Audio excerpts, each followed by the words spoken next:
Okay, I don't know whether the opening with my message I can splice it in or what. I'm kind of new to making YouTube. It's just like my 7th video, but this is the most important video.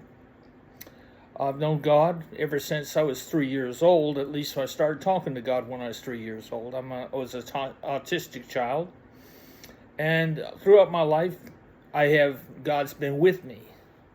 He's been with everybody from your conception, okay? From the moment your mom and dad created you in secret, He knew you. It also says in the same chapter of Psalms 139 in the Torah in the Bible that God knows your every thought before you ever He knows your every thought. He knows the next word that's going to come out your mouth. He's closer to you than a brother. He's closer to you than a mother or father or sister or brother or anybody. He's with you. Your every breath is taken by you and God together. God never leaves you. Who else doesn't leave you? Well, first off, God. He's not in the air. He's not in the sky. He's not anywhere in the universe, somewhere out there in this another dimension. There are no aliens. There is no other worlds. There's only God. We are alone in this universe right now. We are an experiment. God created this world and the universe, as big as it is, and with all of its galaxies and everything. If we fail, forever is a long time. God cannot die. He has to live forever. He's prepared for that. He built the galaxy where if we fail, He simply picks out another planet and puts an atmosphere on it and starts over. He can do that because He is God.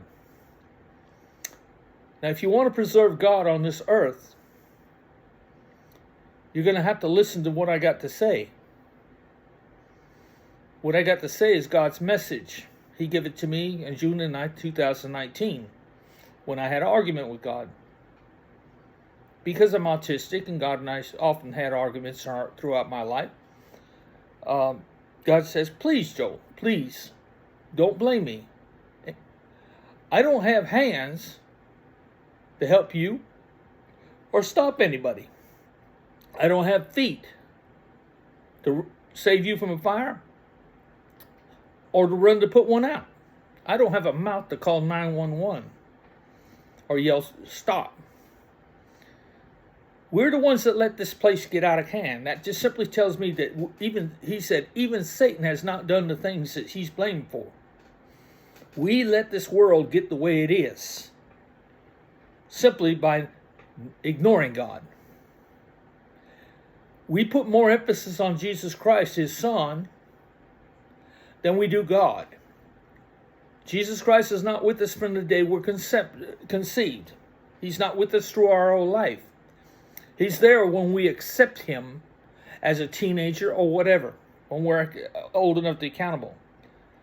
But Christians have misread. The Bible is a misleading story. So are Americans. I live in America. God waited for 6,000 years to get this message through. Now, if you're an immigrant, if you're an illegal immigrant, if you came to this country even as a legal immigrant, you went through a lot of trouble. You was picked and you was chosen to stay here. They pick and choose who they want in. Of course, they'll say it's because they don't want criminals here, because they don't want certain people here. Churches do the same thing. They pick and choose who they want. They get their word to it. The churches also say, for instance, I'm a minister myself, but I would never have a church. This is my church. Why? Because I'm talking to the world. God's Living Ministry is the name of this church. It's not my church, it is God's church. I'm only a minister of God's message, and we're playing a game of chess. because I live in the United States. They have chopped me for almost 2 years now. More than 2 years. Well, going on 2 years. Of getting this word out. I've spent my money on trying to get it on Amazon, set an inventory to Amazon. My world threatens. My book, God's Message, is only 29 pages long. It threatens the whole world. Why? Because God is coming. He's already been started. The day I got the message, it started. Might as well call it the rapture, whatever you want to call it. This is a test to see who will listen to God, who really wants to be saved, who really wants to God in the picture and not man. Man has been, from the very beginning, man has manipulated this world. He has manipulated this world, and every religion they have killed. What I'm about to tell you will tell you that God never in the history of things, not even Cain, would he kill. He would have not. He doesn't want anybody killing. He doesn't want not. That includes abortions. That includes having casual sex and wasting your seed. Eve herself had 55 children. Meaning, if she started having children at 15 years old, she didn't stop having children until she was 70. Every year of her life, she was pregnant. If she hadn't done that, and if Adam hadn't done that, and they had taken the year off, this world would not be what it is today. Now, this message is going to tell you God's going to give everybody in the world, if they're that are working, they're going to get a month's vacation paid for, unlimited money. Go buy a house, go buy a business, go to Europe, go anywhere, have a ball, unlimited funds, buy you and all your kids' cars. Get your year's wardrobe. Do anything you want for that month. Plan on it every month if you're working. I don't care what kind of job, if it's wherever. The most meaningless job. It doesn't make any difference as long as you're working. He doesn't want anybody to stop working. You're essentially working for God. Because God gives us everything. Okay? Now, I'm telling you this because, especially you immigrants and people that come here and came from horrific places, horrific times, never had it good. Let's tell you this. Heaven, hell, and reality are relative terms. They don't exist except for the decision that you made at the time, where you were at that time, and the conditions you were living in at that time. I lived through hell, and I've lived in hell. The reality is history. It's what you did. You could have done a billion other things, but you did the one thing that makes history. So reality doesn't exist. History exists. Whatever you did is the reality. Even if you tried to repeat it, you're not going to repeat it exactly the same way. But there are those that try to get as close as they can to repeating history all the time. The ones that want it all the time are the people that have it made. They want it because they've been controlling us. Government's been controlling us. Religion's been controlling us. They've been making the rules, kicking a lot of people out. As long as you got DNA in you, you got God in you. Who's that apply to? God's church is it is in us. It's in our brain. Jesus Christ, when you accept Him, is in your heart.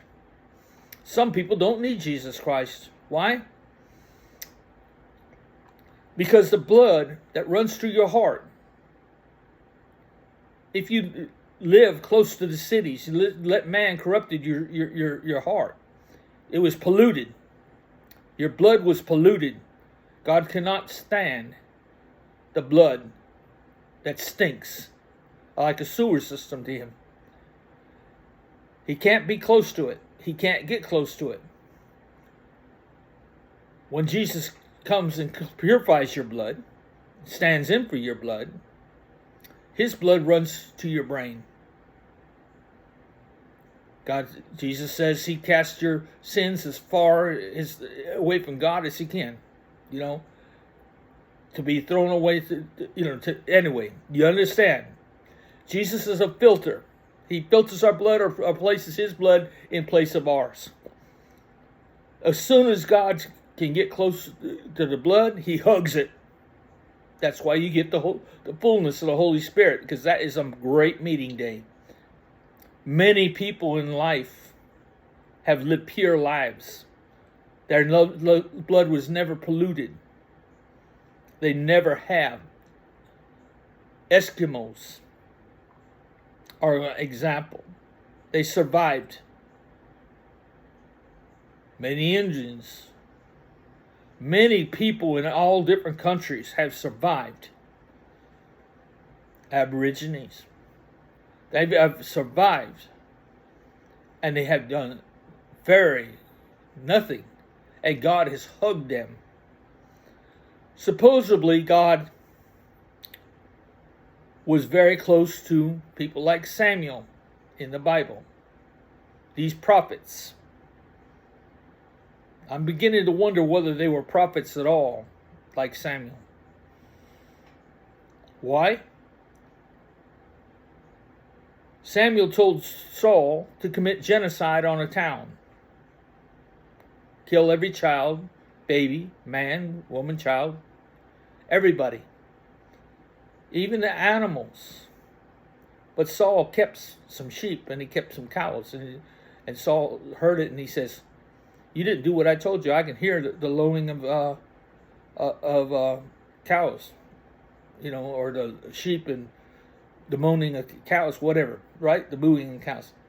What I'm trying to say is, God would never, because of our DNA, kill innocent babies and the future of humanity, of anybody's humanity, regardless of your religion, regardless of your race, your color, creed, or whatever you believe in.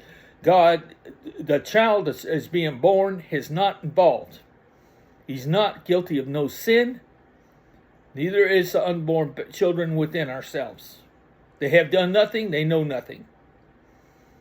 God is not going to jeopardize them. He'll jeopardize you, but he will not jeopardize them.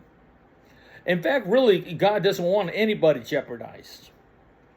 Not even the worst criminal, not even thing. Because there's always, it's against the nature, because you have children in you. The worst person has unborn children in them. By destroying you, he destroys everybody. It's a risk that God cannot kill. That's so he wouldn't condone killing. Therefore, the Catholic religion, the Jewish religion, the Islam religion, and if your religion fits the category of your beliefs, have committed murder, you're not heroes. None of you are heroes. You might have written the Torah, the Bible, the Quran, and your books to suit your religions. Again, this is book I've written for God's message. I've tried for 2 years to get it out. I'm in America. Americans and pastors do not want this word out. Why? Because God is coming to take over this world. Every country is going down. Not by war. Not by any means, any war. Because he's going to convince us to have our children, protect our bloodlines, our families. This all makes sense when now that you know that your children are living in you and you're living in your children. the day that you was conceived, your blood runs through your children. You're not dead. Where does the blood go? It goes to your ears. It goes to your eyes. It goes to your mouth. It goes to every part of your body. And it feeds the brain. God is in the brain. He's in spirit. It moves by the heart. Through the brain. The heart pumps it. But the brain it uses more blood flowing to the brain than any other part of the body. Even the lungs. Now we couldn't take a breath. It would be useless for us to take a breath without an atmosphere. Think about it. There is no other living being on any other planet. I won't say there's it's not going to be. If we fail, God's prepared to put the atmosphere around any other planet. He probably already started on many. Some with water, ice, things like that, in the form of ice or whatever. He's already started preparing for our failure. It should be a sign to let us know that we are how you say, we're not the ones that this is a test. That's what it is. It's a test. For us to understand who God is. I don't care what religion you are. It doesn't matter what religion you are. There's but one God that lives inside each and every one of us. He shares our breaths. He shares our lives. He doesn't dictate what he's going to do. We live an adventure. Each and every one of us are living an adventure. God will not dictate what we're going to do. He fixes our mistakes or the reality that we chose if it needs to be fixed, or he enhances it. Because God's sharing the adventure. If he starts micromanaging people's lives, he's not sharing the adventure. Now, why am I telling you that this story over this, which I've already made it, tapes telling this? Because I'm in America. I've told this story to the Americans. They're not going to be the stopping point for something that has to reach the whole world. Why did I get this message now? I'm talking to you on making these things on YouTube. iPhone. Simple iPhone setup. No crew, nothing, just me and you. Just me and these devices. God's playing a game of chess. It's taken 2 years. I'm broke. I've invested everything. Almost lost my house. On the 26th, my house would have gone to the auction. I've lost my money. I lost a daughter late in November. As a result of her death, I gained back another daughter and 2 grandchildren. They brought us together after years of fighting. They hated me. My kids sometimes can't understand the idea that I can be very optimistic, because I'm autistic. I want to believe in the best. I can't believe in the worst. There's got to be a solution to fix the worst. And God will always supply that solution. I've learned that. I'm 70 years old.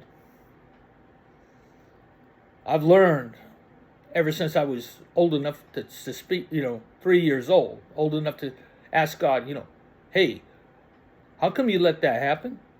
What's the deal with the devil? How come you let that, this is not right. 3 years old, I was questioning the Bible. I was questioning God. Why?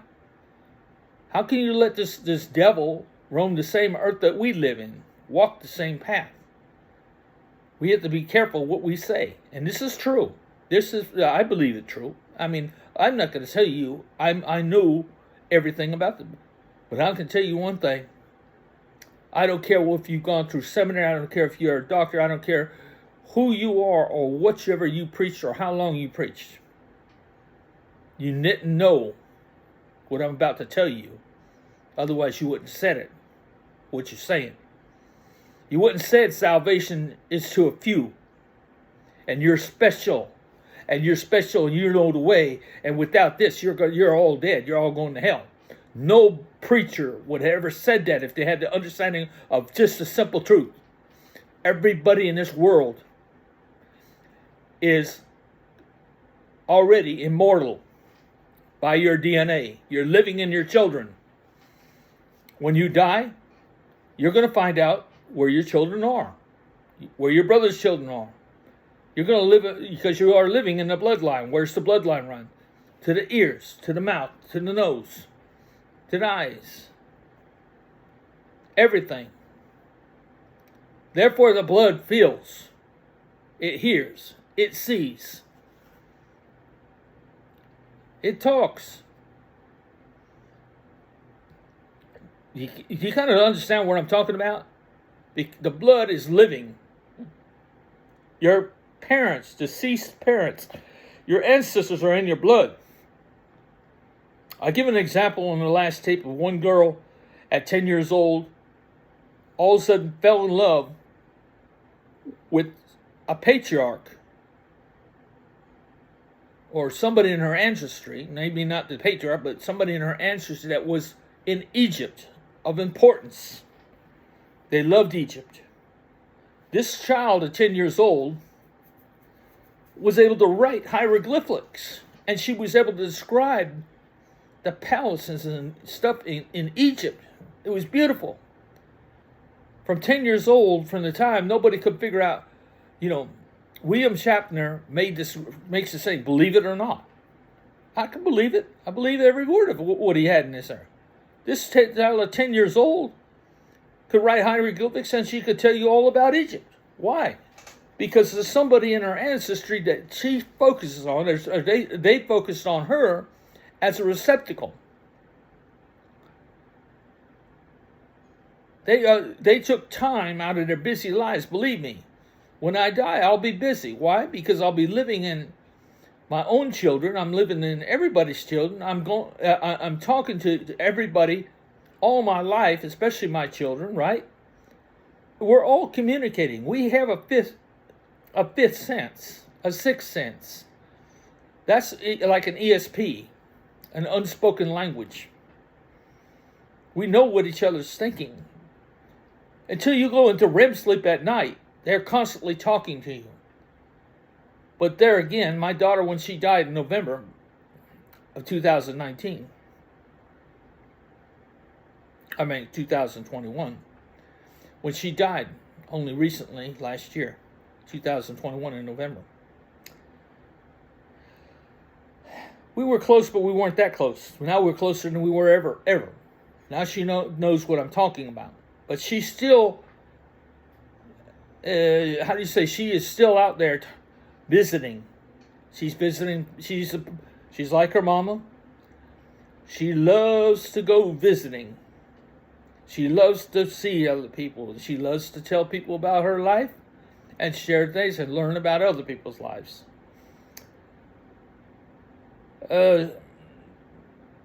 Yeah, she has been a meddler into good and bad in people's lives. She was a caring person. I, on the other hand, have lived a solo life. It's been me and God. I was a crane operator for 35 years, or a rigger, iron worker. I've held very important jobs. I've changed. As a crane operator, I run huge cranes. 250 ton, 500 ton, sometimes more. I had an important job the last 8 years working for Westinghouse, indirectly for Westinghouse, changing reactor heads. Worked at 29 different nuclear plants, did 29 shutdowns at 19 different nuclear plants. I built steel mills for Nucor. 9 of them altogether I worked on. 4 of which were from ground up.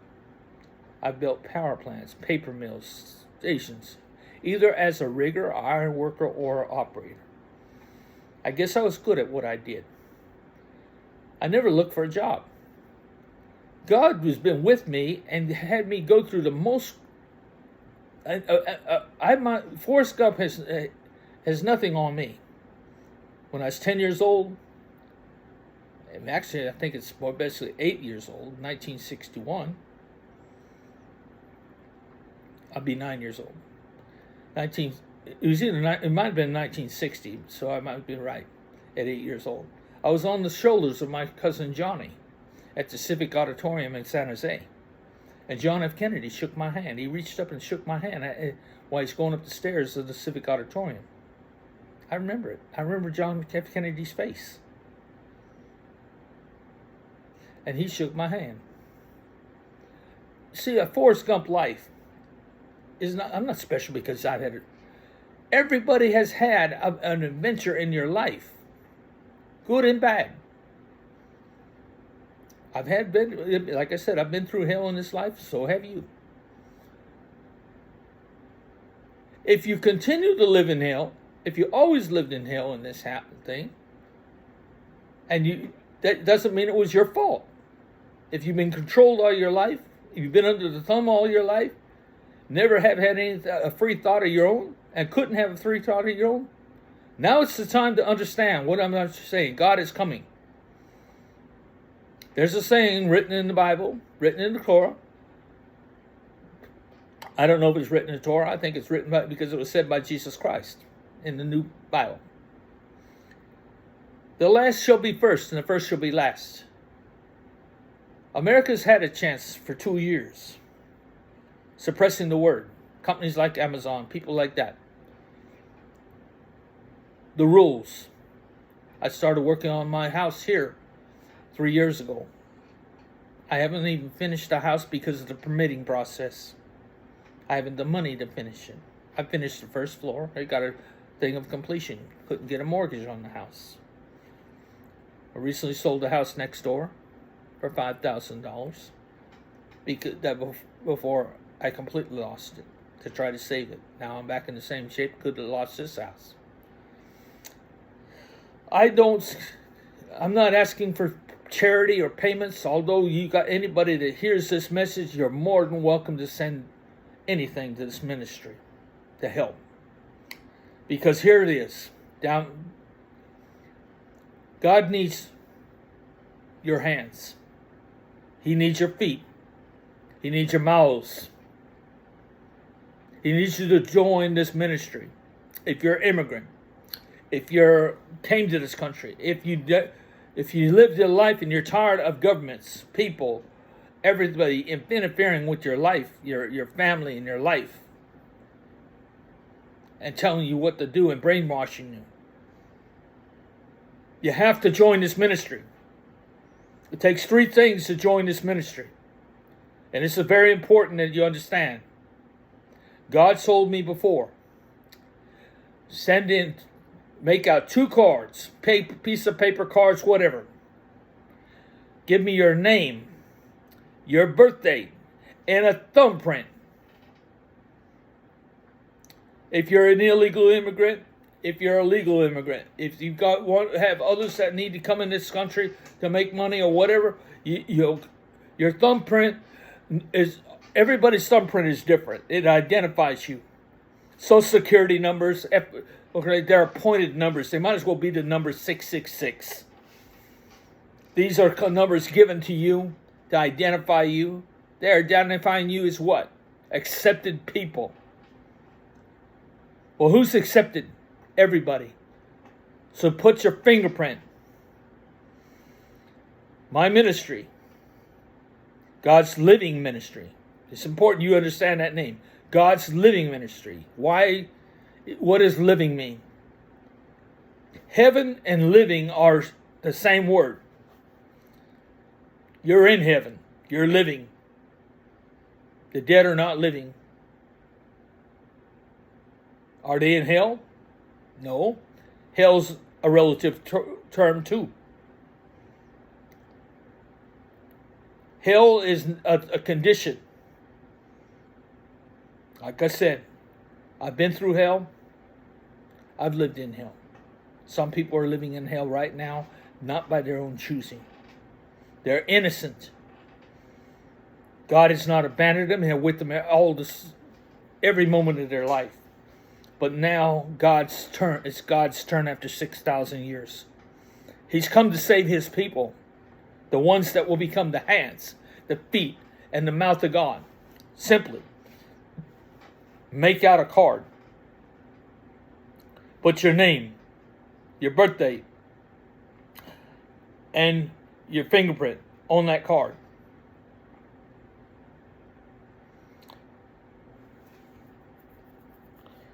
You can mail it in then. The address, I put it up there. I'm going to put it up there again at the end of this message if it never hit there before. That message is going to be the address, the name, my name, the address to send it to, my post office box, the name of the town I live in, the phone number's there, my email address is there, my website address is there. You join this ministry. Why do you got to have this information with your thumbprint? I can legally help you. This church can sponsor you into this country or away from danger, the hot spots of America and the thing. I can help the poor. I can help you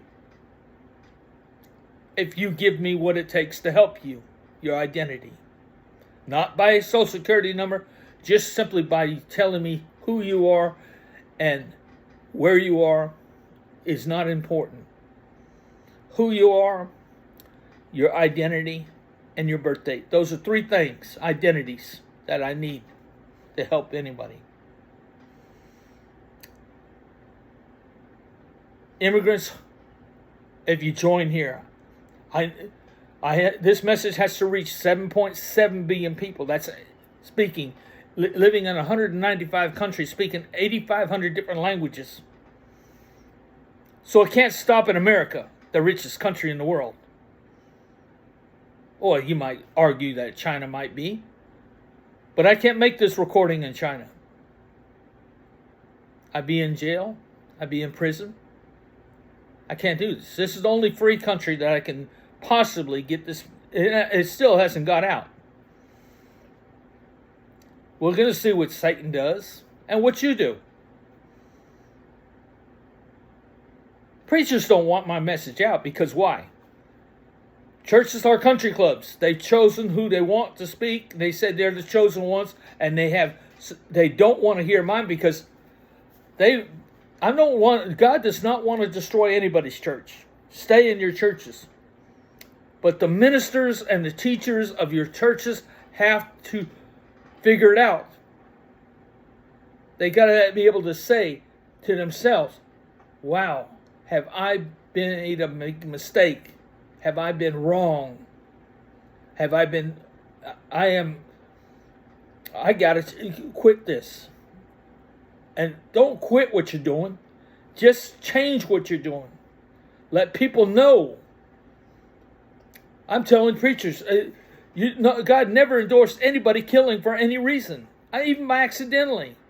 If you died before your time, you should have answered for that accident. This thing, eye for an eye, tooth for tooth, it doesn't work that way. It's not an eye for an eye. It's an eye for how many lives are in the person that you killed, even accidentally. You have destroyed the lives of maybe millions of people within each one of us.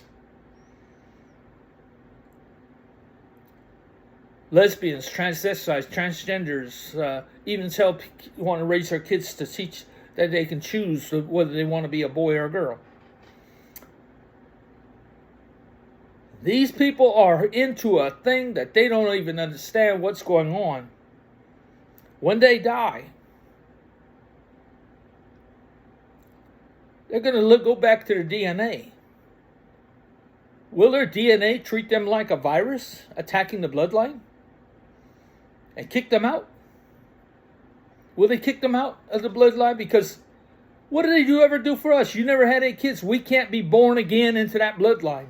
We can't live again. You understand what I'm saying? You're living, if you don't have any children to be born into, you can't be born again. Lest you be born again, you shall not enter the kingdom of heaven or the living. You see what I'm saying? You cannot live again. We're all living, but if there's no children to live in, we are not going to live again. They are our bloodline. Not our neighbor's bloodline, not a moose, not a canary, not an animal, not Elvis Presley, Michael Jordan, Michael Jackson, or somebody else. Anybody we would think of. No, it doesn't work that way. The Dalai Lama, yeah, he wants to say he's been reincarnated, he can say that. But that's not true. Nobody's reincarnated into like that. You're unique to your parents and only your parents, not even your grandparents, because your grandparents were already the sum of your parents. You are the sum of only your parents. You're unique. Nobody else in the world can be. Your adventure with God, whether you had a twin brother, sister, a clone, or anybody else, could not walk the same walk as you. So they won't know you. The only one that walks the same walk as you is God himself. And like I told you, God will not. He won't even get close to you if you're polluted and can't think. If you live a pure life, God's going to hug you from the very beginning. He's going to be close to you all your life. You never had if you had the privilege to live away from people that didn't dictate your life. A lot of strong families have lived through life and never had an evil. There's not evil there. God has hugged those families from the very beginning. I think Eskimos lived that way. I think Aborigines lived that way.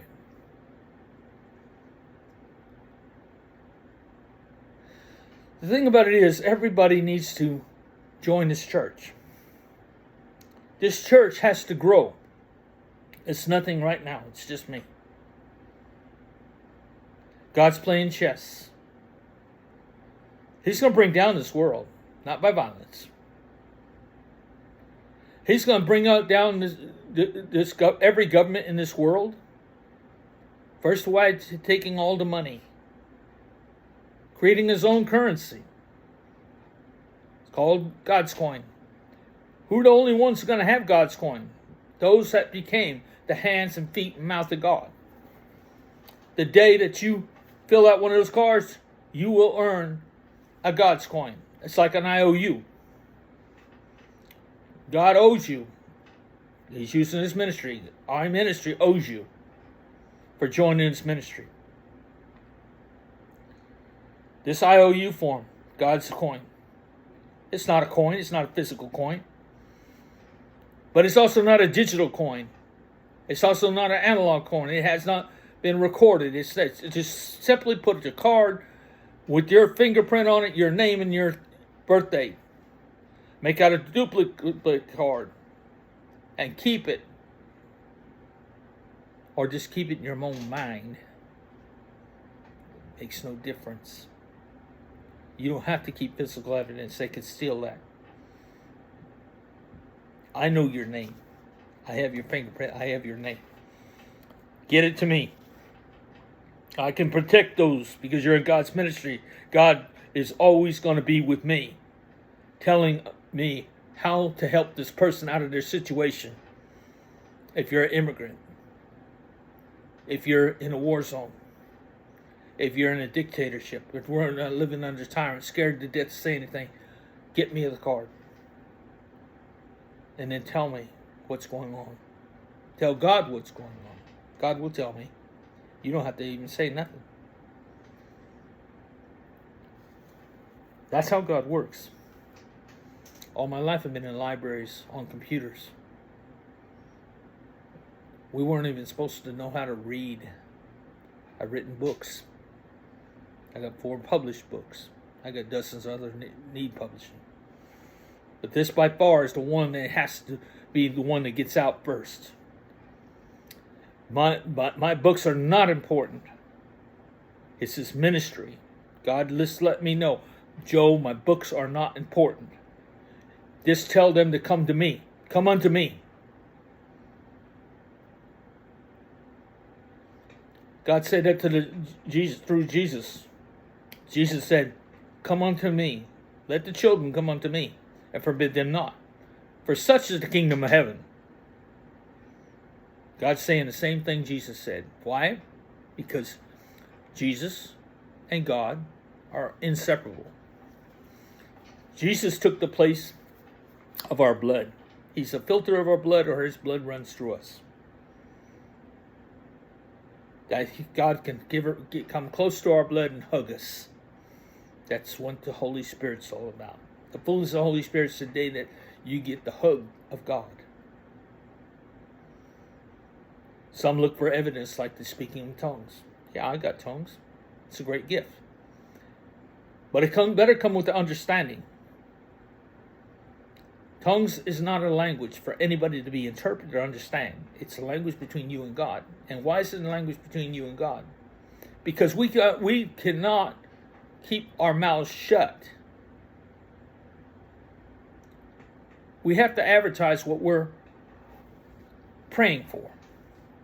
God told the Sadducees and Pharisees and stuff, or Jesus told them, you men of big prayers, long prayers and things. I already know what your hearts. I know what you have need of. You don't even have to say nothing. But since you're loudmouths and have to go make long prayers and things, right? He told them, you're hypocrites. You're hypocrites. He called them hypocrites because they couldn't keep their mouth shut and they put it on a show. Furthermore, whenever you say something out loud to help your neighbor or help yourself or help your friends, guess who else is listening? If you believe in that, I think it's true. There's a lot of spirits around us. Guess who's in the spirits around us? Those kicked out of DNA are spirits in their living, and they've been kicked out of DNA. They can't get back in their DNA, not because God's not letting them back in. It's because your own DNA says, oh, you live as a homosexual, get the heck out of here. I don't need you. So you're going to be floating around. You're going to be mad. You are mad. You can't stand it. How about the souls of babies? The souls of unborn. The innocent souls. Yeah, they're sitting there moaning. Oh. Yeah, they're moaning. They can't be reborn. There's nobody to be reborn into. Those spirits are there. We talk about aliens and things like that. Is it any wonder when you walk down the street that somebody tells you, hey, I know this guy, turn around, go check it out.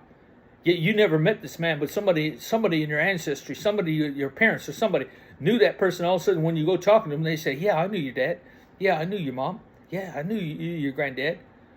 And it happens all the time. Deja vu happens all the time. These things are not a mystery if you understand what's going on. You got living family in your blood. They feel. Why do they feel? Because they're in your blood. They runs to all your senses, including their ESP. Okay? It's not rocket science. But this is what God's saying. Join this ministry. Join this ministry. As soon as this ministry gets 1,000 people in it, the world will stand up and start taking notice. Oh, this is serious. Why? Because we're talking about stopping every government, every religion in this world. But we're not going to take people out of their church. We're just going to get people talking, using the same churches, and making the correction. It's still a place of worship. All your places are still a place of worship to God and Jesus Christ. Those are only two that we should worship. And I'm not even sure that we should be worshiping even God. When somebody wants to be worshipped, it means they have a low self-esteem. They need to be fed. Oh, you're the greatest. You're that. You're that. And it strictly says in the Bible, maybe not the Quran, but it strictly says, it's like filthy rags to them. They'd rather not you just start making yourself putting yourself on a pedestal and bragging about things with your long prayers and things. Keep your mouth shut and live a life that's with God. Have an adventure. Everybody live an adventure. Now, the reason I tell the immigrants, everybody come here, because I'm going to issue a GODScoin, a paper currency, IOU. It'll be, when I get 1,000 people, that's 1,000 GODScoins that are out there. If you have a child and the one is born, give me their names, their birth date, and their little fingerprint, beep, beep, with yours. And they're going to get 2 GODScoins every birthday of the rest of their life. If you adopted a child. Boom, put their little fingerprint on there too, or big fingerprint, whatever. You adopted somebody, boom, put their fingerprint on there. That day of adoption is just as important as the birthday. That day of adoption will be, they're going to get 2 GODScoins every anniversary of that. I don't care any important event to you that involves you telling somebody else, having another child, adopting a child. Fill out the cards, their fingerprints, and they will get GODScoin. When they get those GODScoins and they recognize with the church, I will have that in a safe place, very safe place. And I will put that information there, not to be taken by a government, not taken by anybody. If I record your information, your name and your birth date, to help you with immigration, sponsoring, I'll know where you sent it from, simply because it's postmarked wherever you're from. I don't need you to put your name and address. That changes. That will change. But I'll fill out the necessary form to get you either here in this country or into the hands of somebody that will adopt you. I'll do whatever I can do. I need this. God needs to know, let everybody know. It can't stop here in the United States. We're not the ones to decide who gets the message, who doesn't get the message. For 2 years, God has been struggling. I've been struggling. Like Job, I've lost everything, including my wife. She's scared to death she's going to lose everything she got. Being associated with me. She wants a divorce. Why? Because I'm sticking my neck out. She can't handle this.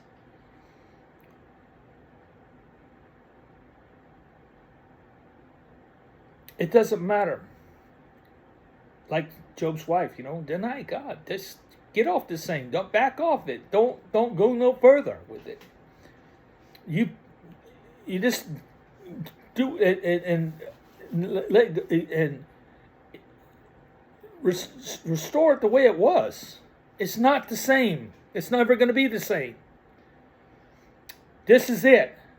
This is the last test for everybody.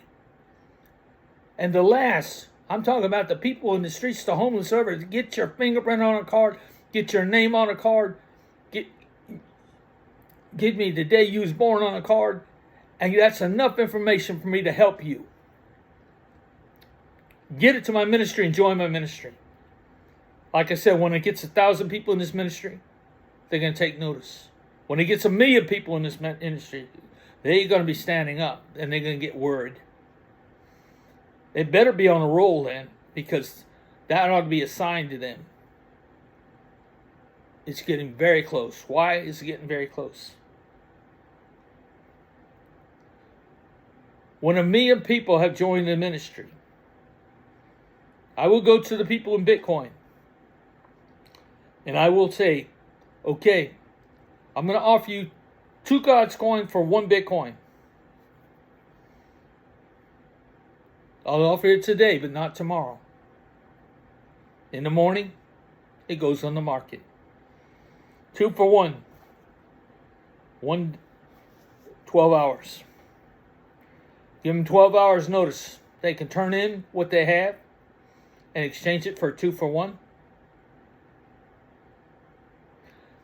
Today, or last week, I haven't checked it today, but last week it was 1 Bitcoin was worth $22,334.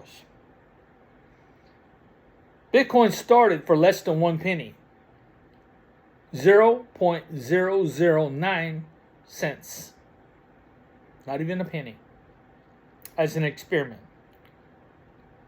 Satoshi Nakamoto put it as an experiment. The richest man in the world right now. If not, he might not be the richest, but he's close to the top. He's in the top 10. By the world standards. Understand, by the world standards, the world's going to change. Because the next day, when GODScoin goes out, I'm going to put it on the market. No paper money accepted. Nobody's paper money accepted. No yen, no pound, no thing. Only gold, only silver, only commodities, only stocks, bonds, businesses. Everything stays the same. I'm not going to interfere with anybody's business. Everything stays the same and runs the same. I'm a good boss. Do what you do, and do what you do, and you leave it the way it is. But your currency's changing, okay? Maybe not. But they're going to be, when they go and change these things in for GODScoin. God's people will already have GODScoin.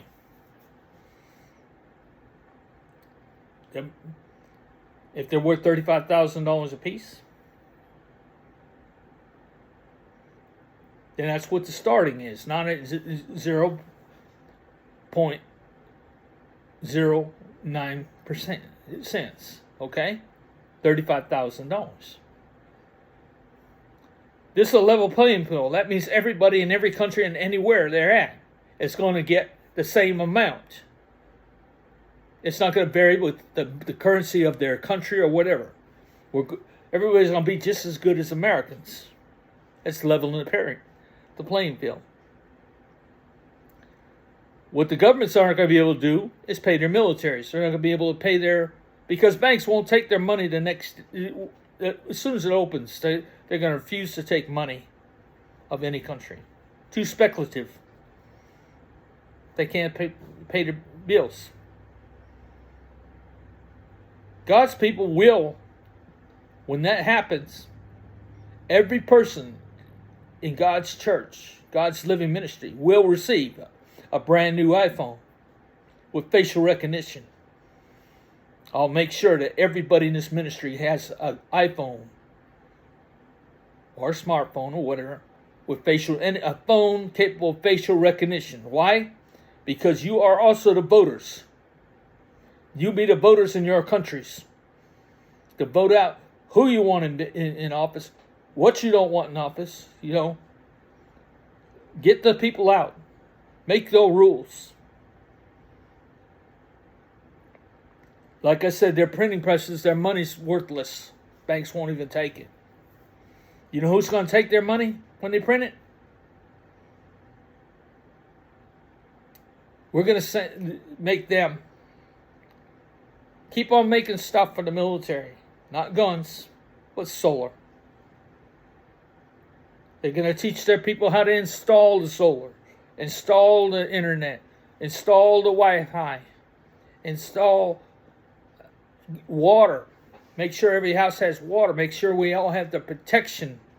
Yeah, if they can monitor everybody's home from outer space, and they could send the fire department, the police department, or the medical ambulance to anyone's home in emergency.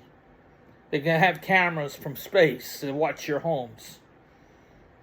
Keep you. Everybody's going to have GODScoin that's in the ministry. Then it's going to really grow. Still going to grow. When it grows, it's going to grow like boom. We should have listened. They're not too late.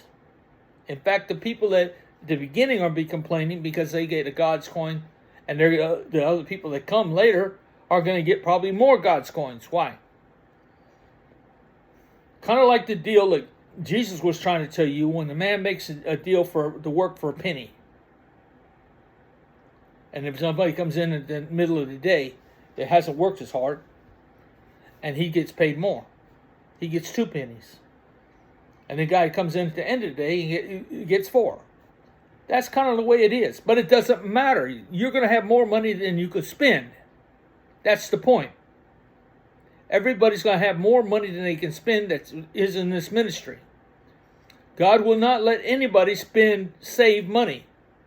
You either invest it, you either invent with it, or you spend it. Those are 3 choices that you have. You buy somebody's businesses, you take over somebody's business, and you let people work. You pay them good because you got to get rid of your GODScoins. You treat your people well. You get the government too is going to do free daycare. Besides giving you a free vacation, it's going to give mothers a year off. You might as well say they're giving the whole family a year off, because if it's unlimited money, why would the families have to work? They don't have to work. So how many women are not going to have children if they stand to lose a fortune every time of wasting a child? How many men? Whoever you introduce in your bloodlines is very important. Remember, when you introduce this casual sex with anybody and everything like that, well, you can do that. Children are the same everywhere. They're adorable. They're not. The children are beautiful, where no matter what condition they're born in. But the point of the matter is your bloodline, if they will meet on vacations that 1 month, they'll meet on the internets. This ministry is also a place that encourages everybody to stay on the internet, meet each other, talk to each other, find out what you have in common, talk about the future. Talk to about the future of your own children, even if you had never met the person and had children.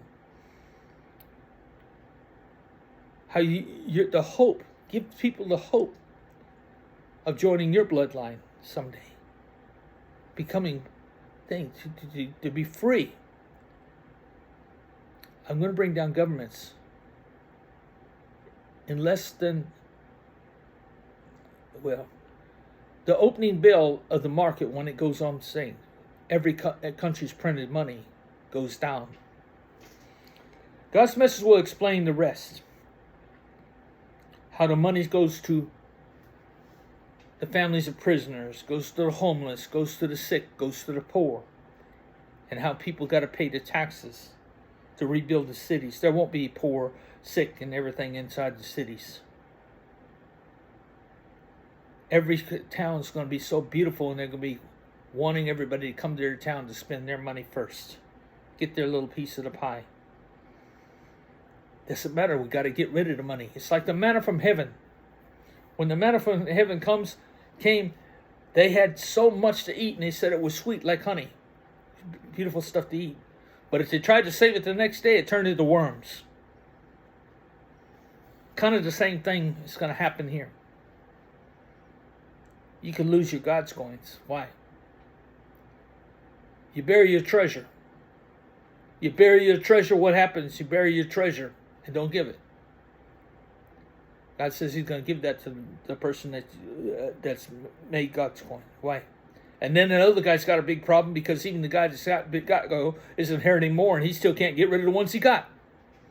Kind of opposite of what the way the world runs today, isn't it? We talk about cramped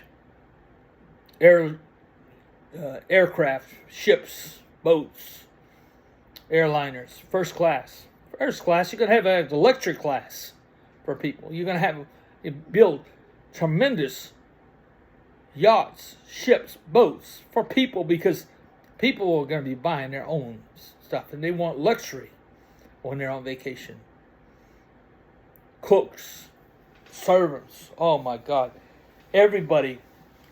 That's God's world. God's not going to tell anybody they can't drink, they can't smoke, they can't do this, they can't do that. God doesn't do that. What he does do is let the world tell you, hey, smoking is going to slow your life down, it kills you. Let the world tell you how to live. Oh, don't drink, it's bad for you. Don't do this. The world is good at when they're telling people the rules, making the rules. Suggestions. Whether you listen to them or not, God's not going to get involved. Because he knows reality is only the choice that you made. Doesn't have to be tomorrow's choice. Someday you might decide to listen to God. Let God lead you. Wait on God. God will bless you. God says, how much more did he care for the things in this world, like the lilies of the field? How did he clothe them? They're so beautiful. Look at a rose. It protects itself by thorns, thistles. God thought of everything when he created man, when he created animals, when he created trees, when he created our atmosphere. But we continue on the path right now is why he came after 6,000 years. It's because religions have been teaching us. And God's come back and he says, no. No. From the very beginning, man has been killing. He's not a hero. He's been deceptive in his writings. He had to make himself look good at my expense, using my name, God. In the name of God, I did this. In the name of God, I did that. In the name of God, I do this. In the name of God, I do that. And God says, no, it's never been that way. For one man to separate himself or separate a family for his own benefit, that was never a part of God's plan to separate. And family was the protection of every family unit to stick together as a tribe, to become strong enough to overcome sickness, to overcome harm. Families were it. When it started with Adam and Eve, I told the story of Cain. Yes, Cain was an Aborigine. Listen to my other tape, it'll tell you all about Cain. Adorable people, wonderful people. And they still live that way today. Why? Out of respect and love for God. They have no need for man. And they still live underneath a curse. Even today. But they understand it. The thing about it is, people aren't willing to learn the truth of things that happened. They're not myths. Noah's Ark wasn't a myth. The story of Noah's Ark, I'm going to tell it, the full story. Again, I've told it to many on tapes. I have it written. All kinds of stories. The story of Muhammad. Yes, it's on tape. Beautiful story. Not so much a beautiful story with Muhammad. It's a tragic story. But it's beautiful in the fact that millions and millions and millions and millions and millions and millions of Muslims now, are screaming out the name Allah freely. You got to understand what Muslims are. A true Muslim that calls out the name of Allah.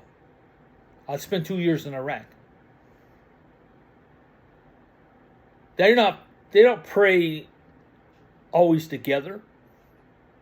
A lot of them don't go to the mosque to pray. In fact, they don't even have to have a crowd around them.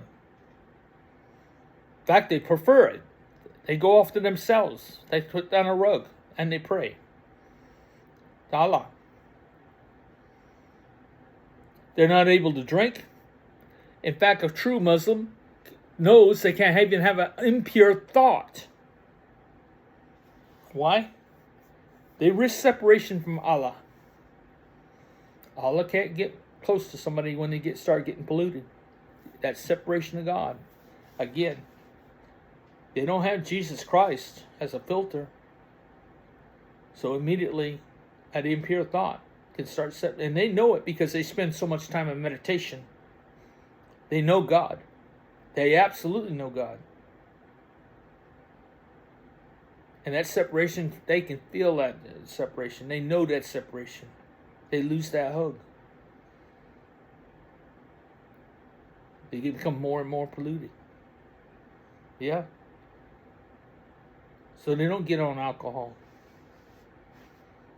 Not every Muslim, you think, is on opium. Like the ones in Iran. And the ones in Iran should be smoking opium. They're Shiites. They're directly in the bloodline of Muhammad. As they stole his 3 daughters, raped them, and forced them to marry them and be their wives and have their children. Well, they didn't marry them. They just took them and had children by them. By rape, by force, this much will say rape all their lives. Shiites exist. So they got good reason to smoke opium every day. And the guilt that they had to bear for their miserable lives. Oh my God. What you're going to learn from me. Everybody is going to learn from me that's in my ministry. Is going to learn what I've learned. I'm not going to tell you you have to accept the truth. You have a computer. You have every resource I have. If not, we'll get it to you. I want the people on the computers. I want them looking it up. Every word I say. But if you can't find the proof, and it makes sense to you, that doesn't mean I'm wrong. That means I could be right. This recording is a good example. Can I prove that God gave me a message? If not, I'm a pretty smart guy. And I'm not that smart of a guy. I was born autistic. I was born retarded. Yet I might be the one to turn this world over to God. Am I special? No, I'm not special. You are special. Why are you special? Because you're getting a message from me. This message is meant for you. I'm not trying to get to the message so much to everybody in the United States to argue the point. The same people that argue it and trying to stop it. Why? They want to keep their comfortable lives the way they want it. They don't want to think about the person that's suffering inside the world. They don't want to get out there and be out there micromanaging the whole world. Heck, they don't want to micromanage their own lives, let alone their children's lives. They want to be left alone. This is a miserable world because man has had his say for 6,000 years. from the very beginning. The bloodlines in the Bible and stuff, or the Torah, starting with Adam and Eve, having Cain, Abel. And there was one not mentioned, her name was Aklima, the twin sister of Cain. Okay, that's all mentioned in other tapes. You listen to that. The next born after that was Seth. Seth and Azura. Yeah, they mention him good. Then they mention a man, Jared, the next born, Jared. Jared was an astronomer, a Chaldean. That's what astronomer, the name for astronomer is, a Chaldean. He made star charts, the galaxies. His wife was Baraka. Baraka was a calculus. She read the star charts and she said she made the formulas, algebra. About 90 days in a season, 4 90-day seasons equal 360. 360 days in a year, 360 days makes up a circle, it makes up a square, it makes up a rectangle. We count days by 365, 362, and whoever wanted somebody just add a couple more might make 367 someday. It doesn't mathematically work out. It's not a magical formula, but 360 is a magical formula. With 90, 90, 90, 90, 30 days in a month, 12 months in a year. That's what the adds up 360. Everything adds 360. We don't pay attention to magic formulas. The magic formulas are the key to the universe. They're the key to time. Japheth, Jared and Baraka, through Baraka, were able to keep time down to the second. She was good. We use her calculations today. Arabics stole it and said it was theirs. They invented it. Enoch was their only son. He wrote 2 books. He wrote those calculations in there. He never wrote about his own father. He never wrote about his mother. Instead, he wrote about 5 or 7 heavens. And he said there was his 4 fallen angels. And there's 14 angels he by name. One of those angels was Barakil. That taught him all the stuff. She was a Chaldean, a calculus. She knew everything about the sky, the universe. And she taught the stars and the numbers. Barakil, the fallen angel. He never mentioned his name, but he was also only child. What's that mean? Their lifeline stopped. He didn't have any children. He didn't have any children. Their lifeline ended. Where's his soul? God has 2 places He can send your soul. Back to the DNA, or as far from DNA as it can possibly get.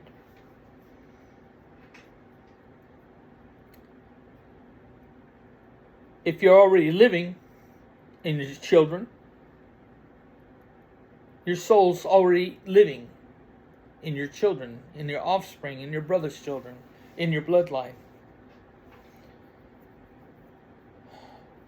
When President Xi Jinping, whatever you want to call him, in China made the rule, he can only have 1 child. Billions of abortions have taken place. Millions, but that would have been billions, trillions of children, unborn children in the future. He's a mass murderer. Him and others like him that made rules that killed so many. And him especially. God has a special thing for him. He will never see his DNA. God's going to cast him to the other side of the universe, not even where stars at, not a glimmer of light. Not be with a group of people, not anything. They're going to be on their own. Living their immortally in darkness. He doesn't even want their children or their things to be known, to be any thought, anything. They don't want them to be in their future DNA. Disappear. Those people in China, souls that are moaning around, wanting to be born again. The Chinese people, when God comes, have to make up for lost time. Have as many children as you can. Adopt as many children as you can. Have children. So that your ancestors and your parents and unborn babies can be born again and live on this earth with the living who want to be living on this earth. This earth is not good. It's full of weeds and tars and all kinds of problems. Why? Because we let it. We could have cleaned our gardens. When Jesus said we could have streets of gold, heaven had streets of gold and crystal for rivers. He wasn't talking. That was misunderstood. He was speaking. God was telling Jesus, we can do anything we want in life. We can pave our streets with gold. We can clean our rivers to swim in, to fish from, to drink from, to being crystal clean. We can do everything. We can make our homes a paradise. Every home a paradise to live in. Keep our families together. Keep our family units together to protect each other. Bring in others into your families. Mixed bloodlines. I was about to tell you about Seth. I told you about Japheth and not Japheth, but Jared and Baraka, and how that ended. I skipped over Seth and Azura. After Cain and Aklima left Abel, who's dead, and they ended up in Queensland, Australia, in the land of Nod. The story is a beautiful story, very beautiful story. I'm telling you. The thing about it is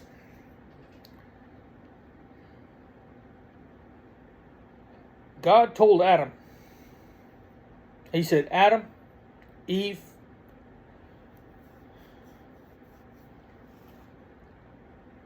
prepare your firstborn daughter of the second generation, after the second generation's daughter becomes mature. Okay, the firstborn daughter. After 2 generations, her daughter, prepare her to be a queen. To marry back to the patriarch, to have the children of the patriarch. 2 generations away, actually 3. Okay? There was the original daughter, who would have been, just say, 20 years old, or 18 or 15. Then, let's just say 20 years, okay? 20 years. She's 40. Then she has a daughter. 60 years. 3 generations later, in separation between bloodlines. She had the children of the father. Kind of like in Israel, after the Egyptians lost all their firstborn, God commanded Israelites to give their firstborn to serve the house of Gershom or whatever, to protect the ark, They would serve God. They wouldn't have a life except for God. They were the sacrifice for the Egyptians. Every firstborn. Gershonites, I think it was. Anyway. The point of the matter is, everybody needs to serve God. Our hands, feet, mouth of God. When you turn yourself over to this ministry, with your true identity that can't be taken away, between your thumbprint, your birth date, and name, that's better than any social security number, any other number device they can put into you. It can't, whether you do it for your child, so see they can get a GODScoin on every birthday, adopted child, whatever. This ministry is going to be giving away GODScoin like candy someday. Why? Because I got to get rid of GODScoin, just so do you. Got to invest it. But we're going to give it to where it counts. We're going to put it where God tells us to put it. As far as printed money, the printed money is still going to be circulated. What? To pay for these vacations. Yep, they're going to pay for the vacations, and they're going to pay for the houses and cars and trucks and whatever. If anybody wants yachts, everything. It's going to pay for those mothers' 1 year leave. The government's also, the military is going to be putting in free solar wherever you want to live, wherever you live. When you build your mansions, your castles, whatever you want to have, and you, hopefully with your bloodline, close to your bloodline, to protect your bloodline and stick together, and invite others in by marriages, by mixing marriages, having sex. Yes, blacks, whites, everybody needs to start having each other's children. Why? Because children are children. Every child is innocent. Every child, we got to get away from this prejudice. It's about me. It's not about me. It's not about me. It's about us. But it is about you. Most importantly, it's about you too. You're going to live an adventure. Let that adventure be yours. Don't dictate somebody else's adventure. Don't tell them who they got to marry. Don't tell them what they got to do. Don't live somebody else's life. Worry about your own adventure. If you tell your son he's got to marry a certain person, go marry him yourself. If you want their bloodline so much, then go sleep with them. The point of the matter is, we have to make the choices for ourselves, not for other people. Busybodies. No. That's what the world's been doing for 6,000 years. Mingling with the natural form of things, our DNA. Our DNA has been manipulated. Jesus said, the meek, the meek, it's like the people that have been obeying rules, living and obeying the rules and staying quiet. The meek shall inherit the earth. My God, think about everything makes sense that Jesus said. And everything, if you put it in the right context. Everything makes sense about you being immortal. If you understand the concept that we are life, we are living. Heaven is here. Hell is here. If we make our bed in hell, it says in the same psalm, guess what? God's there with us. It says so in Psalms 139, the same place it says, God knew when our parents created us in secret. The same one that says God knew next word of our mouth before we say it. He knows our next thought. But he's going to stop us? No. Our decision is based on the reality we choose at that split second, whether we went 360 days or not. So it's history. That's not reality. That's not anybody else's reality. That's your reality. It's you chose it. You did it. And God will fix it or enhance it.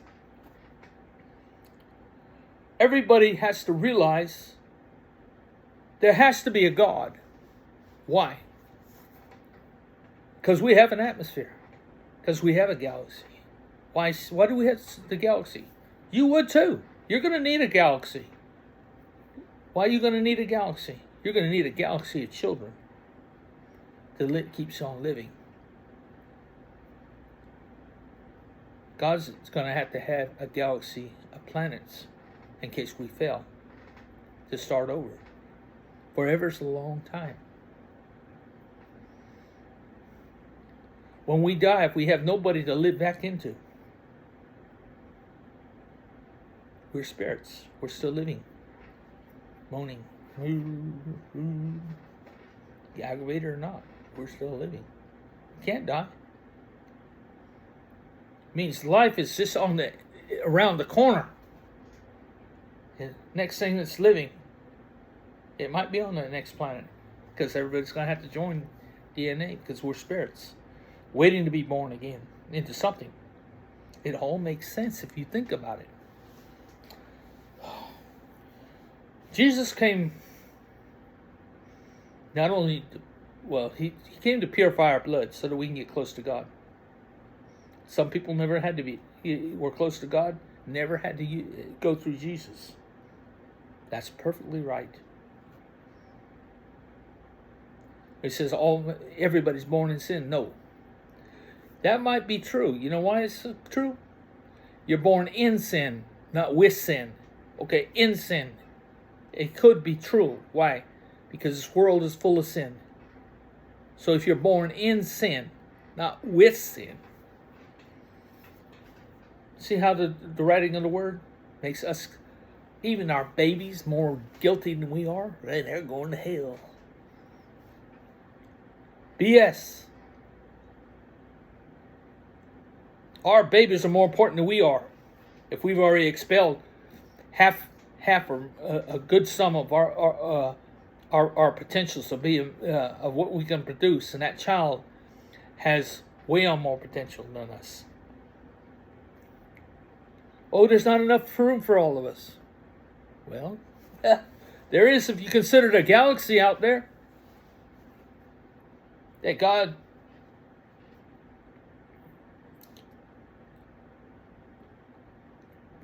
can put planets out there. We're the first. We're the experiment. We are the first.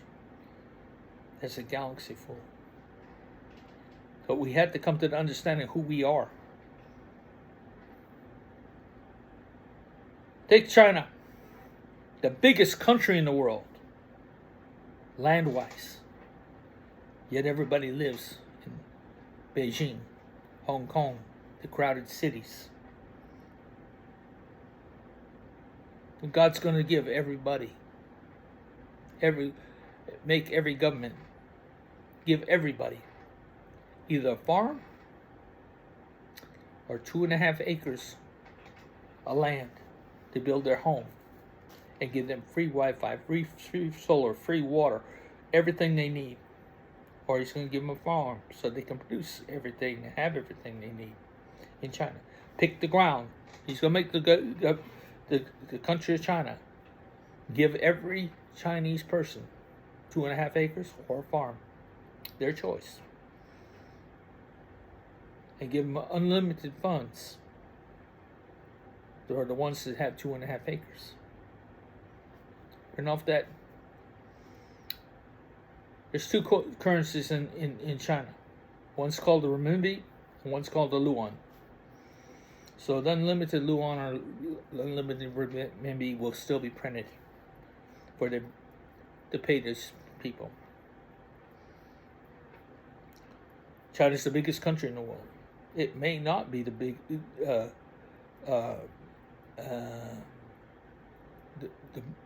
the most empty country in the world once this takes place. They can have people living all over China. The government's responsible to keep them with clean, fresh water. Give them solar. Give them wind. Give them their electricity. Give them their Wi-Fi. Protect them, along with their family members. Connect their DNA. Let them meet each other in their different things. Let children meet each other and families get together on vacations to tremendous cities. Everybody's city's going to be nice. There won't be any homeless in cities. There won't be any thieves in cities. Criminals can't work unless there's any money in it. There's no money in it. Everybody's got free money. Why would they buy drugs? Drugs go out. There's no money in it. And there's things. Criminals can't work without money. They won't work without money. Militaries won't run without money. I mean, you might have a few nuts though that might keep on going just out of the principle of the thing, but it won't take us long to get rid of them. Not if we stand together and become the hands and feet and mouth of God to keep these people at bay. This is a new world I'm talking about. This is the new world. I got a reflection going on. Okay, but ignore it because I'm going to have to keep on going because I'm not going to change this setup or touch this. Remember what I'm going to say. If you're an immigrant, if you're come from another country, or if you are know people want to get join this ministry, the powers in numbers. This ministry has to get to 1 million before I even decide, or God,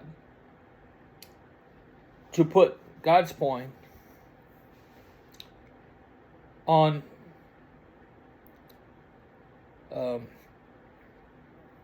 it's bothering me, this glare. I really don't know what to do. But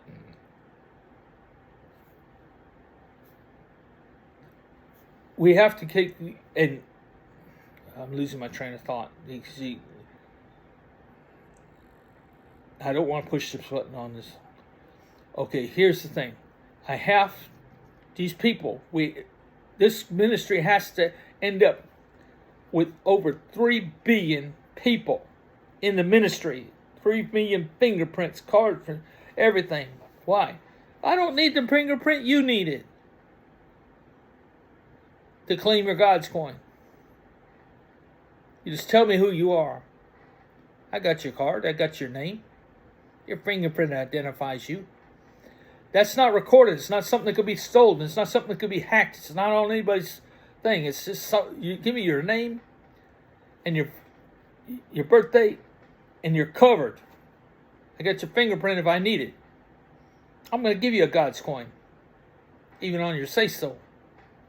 Yeah, I'm going to give you the GODScoin. Why? Because you're if you go through the trouble to get to me, I'm going to give you a GODScoin.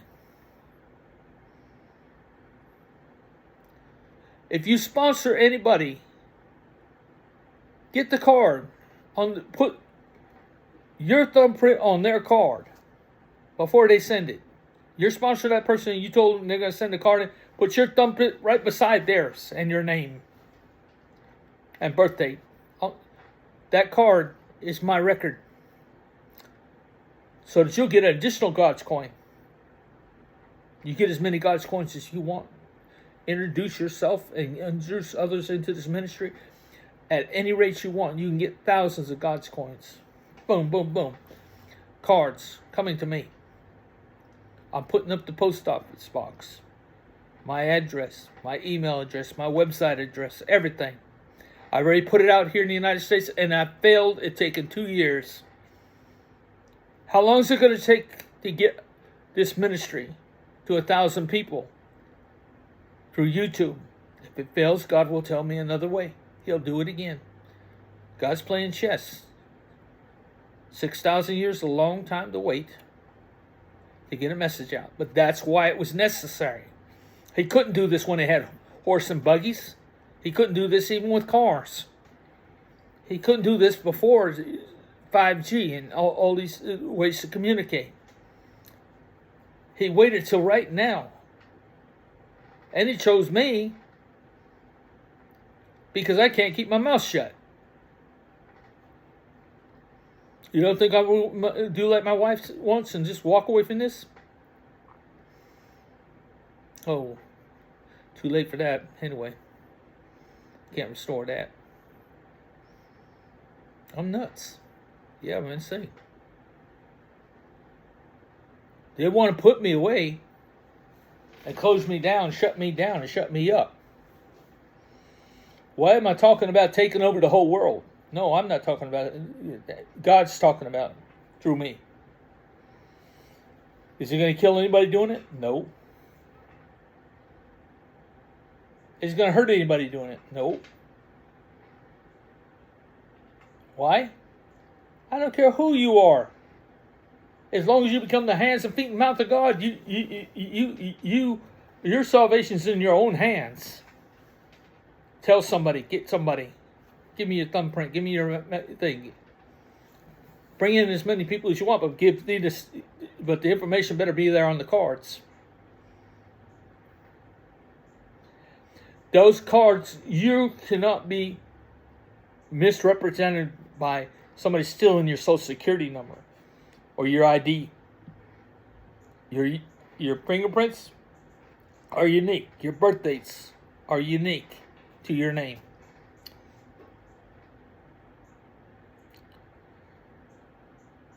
Oh, it can go further than that, but why should it? It can go down to hair. Taking hair samples, DNA samples. It can go down to everything. Even the identity. And it might have to someday. But I don't think so, because the point is that everybody gets God's coins. You're going to have so many God's coins that you're going to get tired of having God's coins. They made a movie about that one day when the guy he inherited so much money, but he had much time to get rid of so much. Get rid of it. Otherwise, he lost more. The fortune, the big fortune. I mean, he inherited a few $1 million, but he had $1 billion to inherit. So he had to spend. He couldn't, I think it was, whatever that one actor is that a comedy was. He just had to spend. Couldn't spend it fast enough. Kind of what it's going to be. You'll have to work to earn that vacation. That 1 month's vacation. Again, it doesn't say what you got to work at. You just got to work. It doesn't say you got to work 365 days a year either. It says you have to work. I don't know why I said that, but I mean, it's what I'm saying. You notice, okay, I'm talking to you without notes. I talk to you without thought. Because God tells me everything. He tells me why I'm talking to you. He knows the next word proceeds out my mouth. If I had paused and it's distracted or stopped, it's because I'm trying to force my way in to the conversation. Hey, you forgot something, God? No, God didn't forget a daggum thing. I'm not a normal person the way I talk and the way I act and the way I do things. But I'm the one giving this message. Am I special? Again, I'm not special. You are. You're hearing this. You're not hearing this because you found it. It's no coincidence you found it. Your seed is next thing. Give the credit to God. I give credit to God for my books. I give credit to my house, my life, everything I've ever done. Not just God, but my family, my ancestors, everybody that's in me. That 10-year-old girl, she's in love with her part of her ancient family back in Egypt. God bless her. God bless her. She knows something that we don't know. The Dalai Lama knows something that we don't know, but he doesn't understand.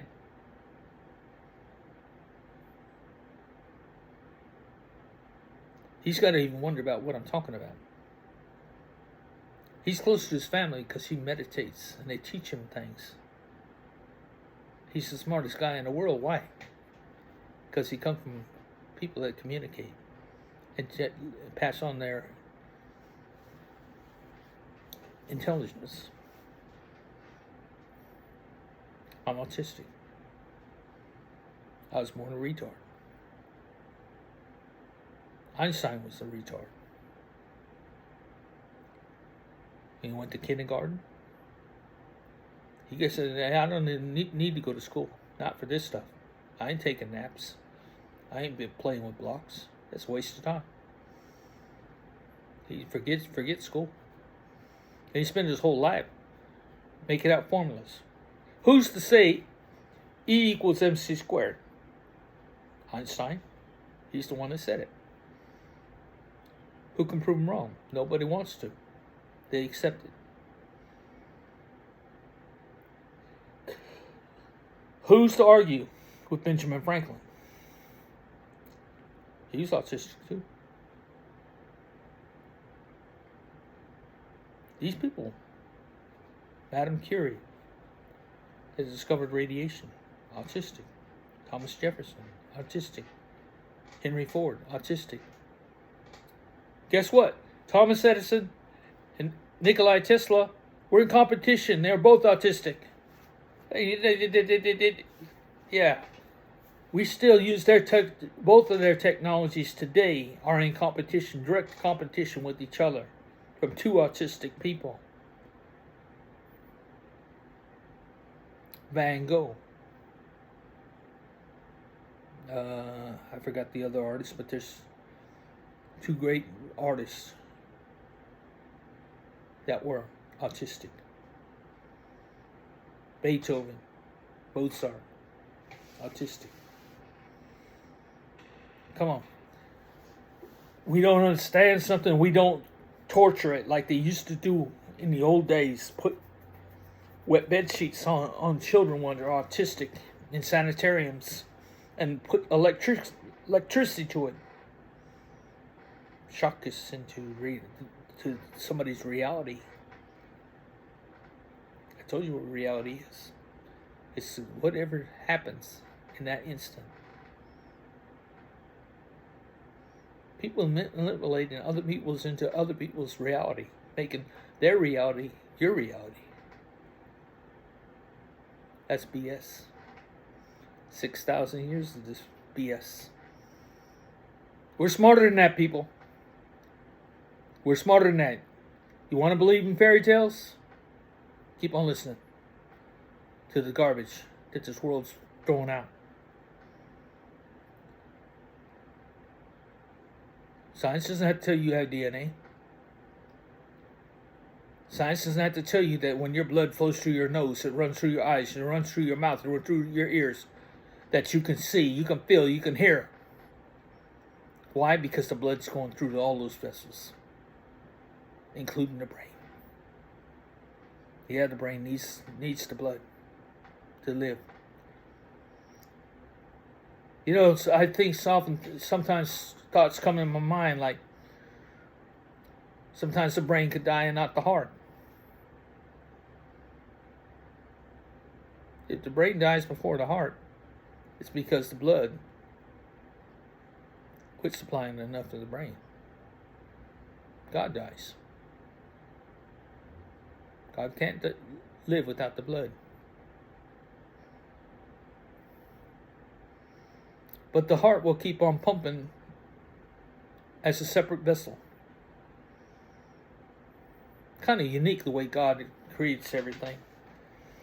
Every animal, every tree has a purpose, an understanding, a reason. You have a reason behind you, and that is immortality. Generations of different people being born, living different lives for reality. That way it didn't be heaven. If there was a heaven the way we thought it to be, What kind of place would it be if you was in the nicest place in the world, singing their songs and praises? That would be all right for the first 1,000,000 years. But 1,000,000 years is a lot longer than forever. You're not going to want to be there. It'll turn into your hell. God made us. We had no choice to get in this world. Our parents brought us in this world. We joined this game, not on our own free will, but our parents will. But now that we're in it, can we die? Of course we can die. If it's the world's choice to quit having children altogether and stop this game, you'll live a different game. It'll be reality, living a spiritual life. It could be living a spiritual life in darkness, or even a spiritual life in life, in light, waiting to be born again, but no life to be born in. It's mind-boggling, to say the least, what I'm telling you. But it's not for us to figure out how God does this, or did this, or why he did it.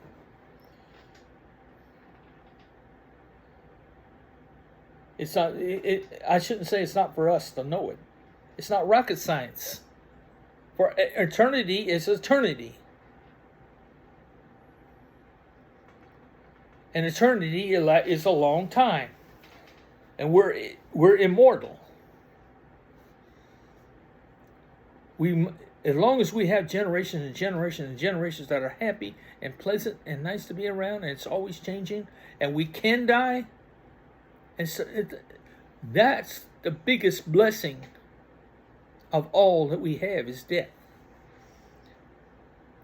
That we don't live forever anymore. You know, when they were living 1,000 years, Methuselah lived the longest, 969 years. Close to 1,000 years. I'll make other tapes. Talking about Noah, talking about Muhammad, talking about the Tower of Babel, talking about the Ark of the Covenant, where it's at. The many things that God's told me about and things he will tell me about. Everything. I have written books already on the thing. I just haven't published them. But that's what people in my ministry have to look forward to. Why? Because if they're listening to me, they're listening to God. What God has given me. Not meaning everything I say is absolutely the truth. Again, you have computers. You have things. You can debate.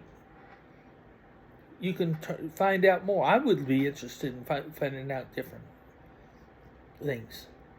Whether I was off, whether I was not. But I know I'm not off on this. I know that the stories of Muhammad,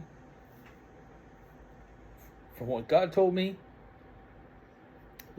or in the stories of Noah, from what God told me, the story of Cain and Abel, Tower of Babel, all those stories, from what God told me, until somebody tells me any difference, I'm going to believe it. I'm going to tell it just like it was the truth.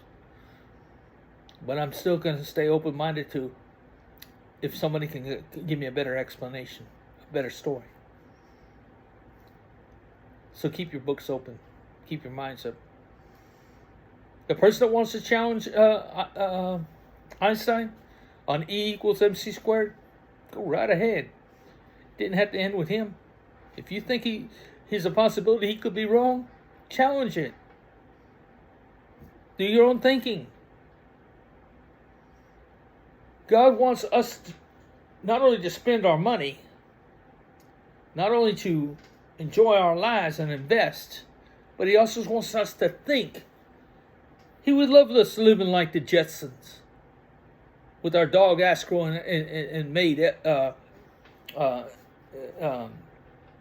whatever her name was, robot. He loved that. some of you don't know what I'm talking about. You're from other countries and things like that. But anyway, it's a cartoon series. But the point of the matter is, he wants us to dream and keep on inventing and living and keep on going, because that's how we got here, by the iPhones. Someday we'll be able to put the computers on up there in the sky just by our hands, just like it shows in the movies. You know, pull it out the air, pull up the internet, pull up the, and real information, not just by Wikipedia. So much has been buried under the internet. Garbage has been thrown on top of the truth. Buried the truth. Religions, governments. People denied the Holocaust. It happened. And that's a reality. Could it repeat itself? Not exactly the same way, but it can repeat itself. Yes, if those want to try to mimic it, it won't be the same, but they can certainly mimic it.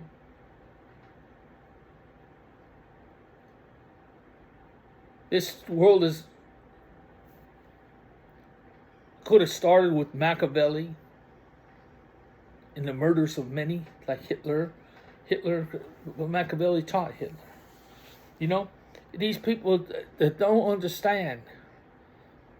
Everybody let these people choose reality.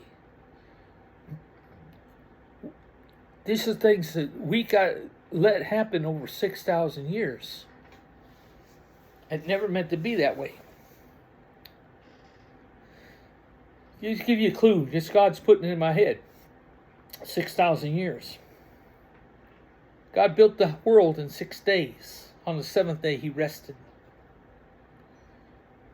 Think about that. 1 day is to 1,000 years to the Lord. Come on. We've been here 6,000 years.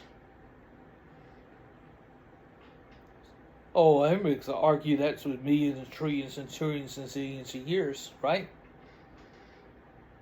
Multiply it. Come on, take the days and multiply the days times 1,000. 360 days a year. It's 360,000 years between days. What can happen to 360,000 years? The next is 720. You know what I'm saying? Keep on going.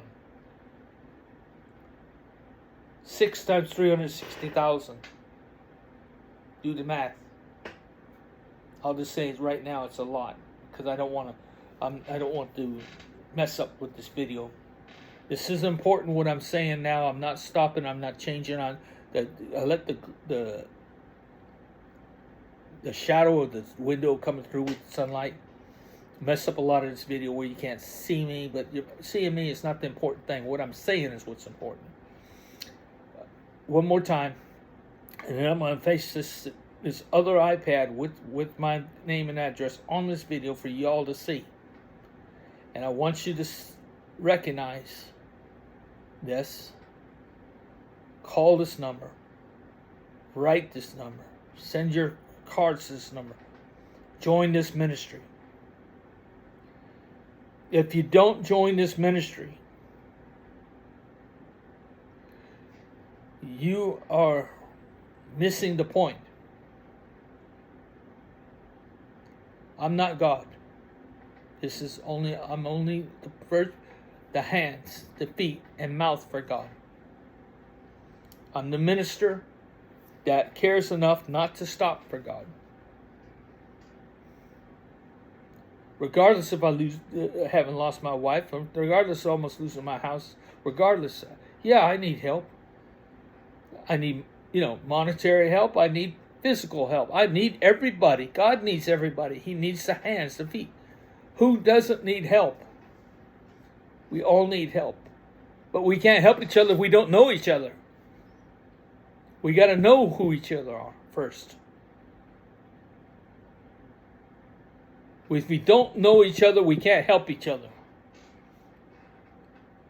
Because we we all will be the voters with these cell phones that I'll give out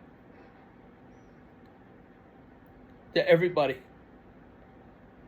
Just before I put my iPhone on the GODScoin on the market with the money I get from Bitcoin, I will put an iPhone in everybody's hands in this God's Living Ministry. They'll be the voters. You'll be the voters of this world. Again, to vote out the bad, vote in the good. Change the laws, write the laws, become the... You are the hands and feet and mouth of God. We are the ones to decide. And we got so much to do. It's not going to be a big time-consuming multitasking thing with a bunch of people involved, because everybody is going to be busy. Every family, every person, everybody in this world has a job to do. Yeah, they got a job to do. Preserve their DNA. Preserve their lives. Make your heaven on earth around your families and your loved ones. Don't worry about your neighbor, because they have the same job to do. God will take care of them the same way He takes care of you. Don't have concern for them. Let God do that. You're not their Savior.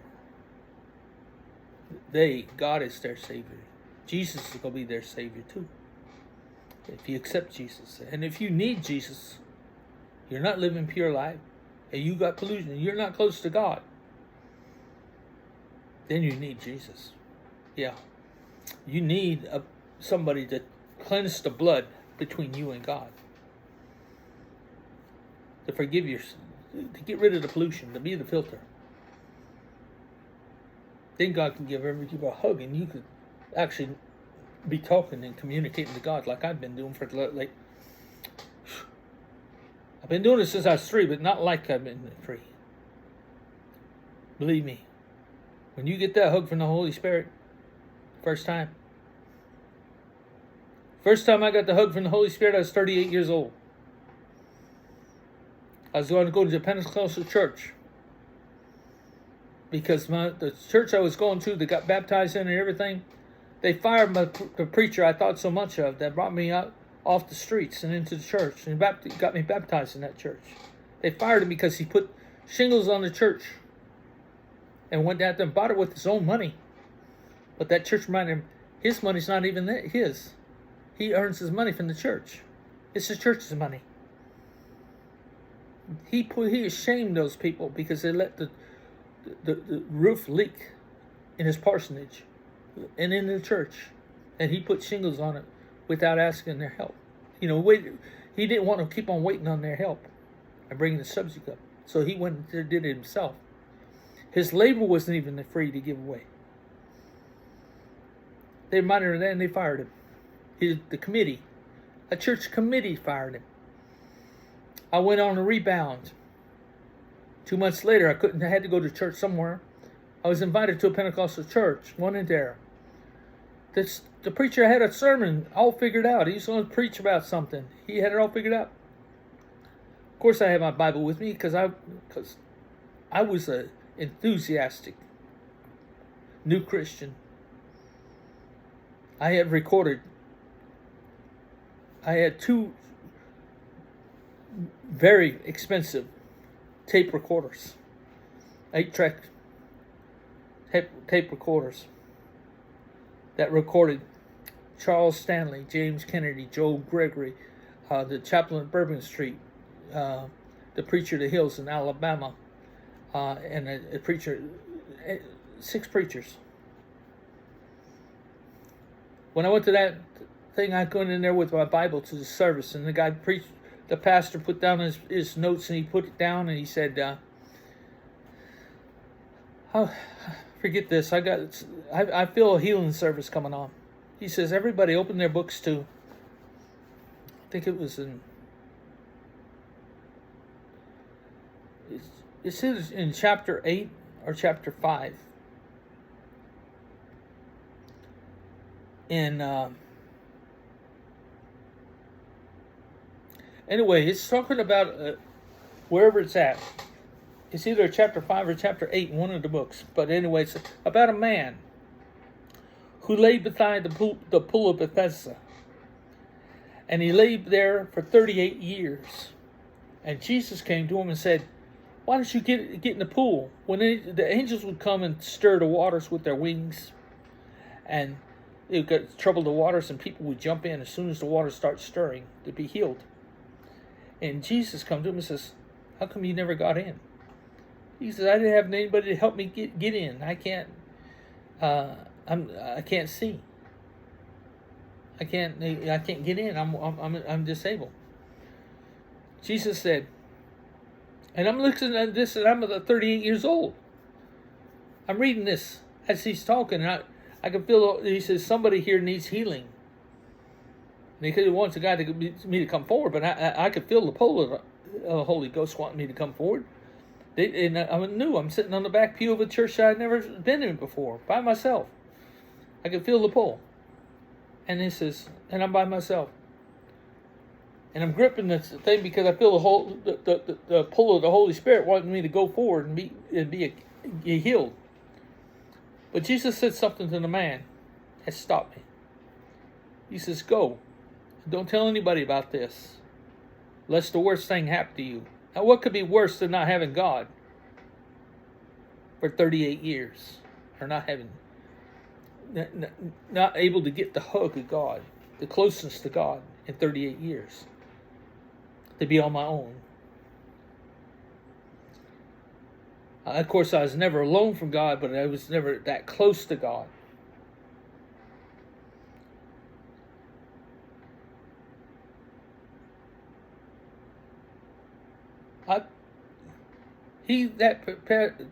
When God, he said the words, don't go tell anybody, and go and don't sin no more. When he said don't sin no more, I knew I was going to go right back out and do the same things I was doing before. I can't help it. I'm a human being. I didn't understand.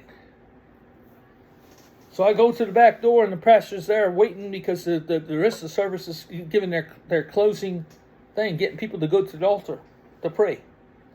And the pastor was at the back door, and he hugged me. It was like I got what they call slain, knocked out. Like a billion bolts of electricity going through my body at one time. Boom, boom. I was gone, but I could feel, I was conscious. I wasn't really knocked out, I was conscious. But I had electricity going through me like, it didn't leave me. But I said, whoa, this stuff is for real. This stuff is for real. I mean, God hugged me. And at the same time he hugged me, he was showing me something in my mind. He says, now I hugged you. Go hug Charles Stanley.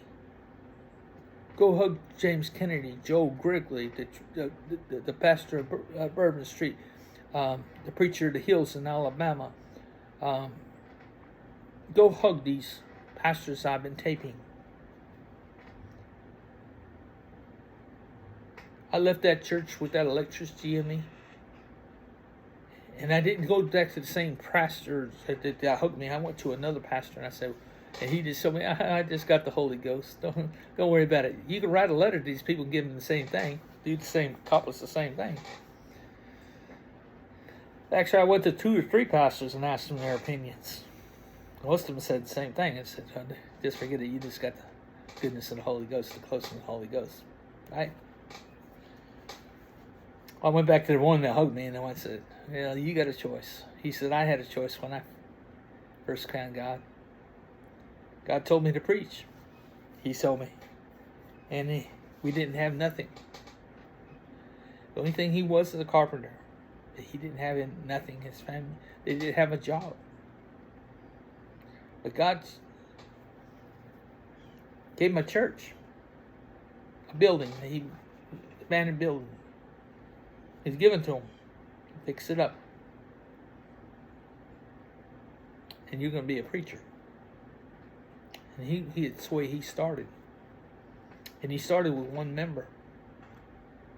That one member helped him find work. Enough work to survive and get a meal every day. Took him a while. There's such thing as fasting and stuff. Well, he was really a big faster because he knew what it's like to go without food for weeks, months. Not for his children, not for himself, his family, but for himself. Because that's what he did and his wife did. They give up food to feed their children for months at a time. This story here was so affected me, and it says, if it tells you to go hug these people, go do it, Joe. Or you're going to regret it. You may regret it. I was going to a nuclear job the next day. I went to that job. I started one of my biggest career as a crane operator. Doing nuclear work with overhead cranes, huge overhead cranes. Working on cranes, building cranes. The point of the matter is, I didn't go when I was 38 years old. When I was 52 years old, I had come back from Iraq. I spent 2 years in Iraq.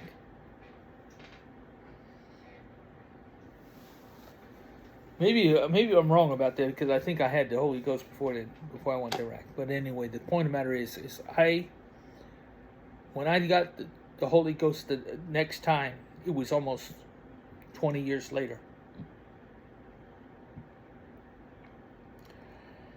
That's when Jesus and I relationship rekindled. And when that happened, I got it again. God gave me my books. He gave me so much. I mean, I had a beautiful... I had so many talents, so many things. I can't credit my life to what he gave me plus my work. I never looked for work. They just told me where to go. Went to all over the United States, even other countries to work. I was everywhere. Building steel mills, building nuclear plants, or repairing, refueling and redoing nuclear plants and things like that. Just had a magical life. Because God and I were that close. All my life. So what I'm saying is, he's with every one of you. You all have adventures. Give God the credit for your life and your ancestors and your families. They're inside you. They talk to you all the time. God's talking to you all the time. It's like you're inseparable. They're in your blood. They're going to tell you whether you go to school one day, next day. They wake you up. They help you pass tests. They do all kinds of things. Listen to my other tapes. I'm going to end this tape real quick, with this. I'm going to show this name to get in touch with me. I'm going to see what happens. If this doesn't work, I don't know what's next. God will have to... This is a chess game. How to get this to the world, this message to the world. You might agree it's important. You might agree it needs to get to the world. You might agree that God is capable of doing this, not with a soul being killed or harmed. That doesn't mean they won't try to harm me or kill me. But if they kill me, they can't kill this. They can't stop this. Somebody will take my place. It's just as simple as that. The word's already started. Inevitably, God waits 6,000 years, but he's not going to wait 6,000 years for us to catch on to this. He can stop this world right in its tracks in a heartbeat by stopping. The power of this world comes from money. When that money turns into monopoly money and it's worthless, they lose their power. Criminals lose their power. Everybody loses their power. I have a simple book. Right now it costs me $1 or $2.40 to print. I want everybody to get it in my hands, especially if it's in the ministry. I have to get the book, the book and this message to the world, not the book. But I'd love everybody to, how do you say, help each other, help God, help to get the resources and the money and the people behind this thing to make it work. We don't need to be behind. We don't need to let others in there. Any preacher right now that's inside their church that goes to Ruby Tuesdays or Fridays or a fancy place to eat breakfast or lunch or dinner after service, and he takes his choir and his country club with them, and the one person in that congregation was without food, didn't know where the next meal was coming from, and was hungry, or they were eating dog food or cat food.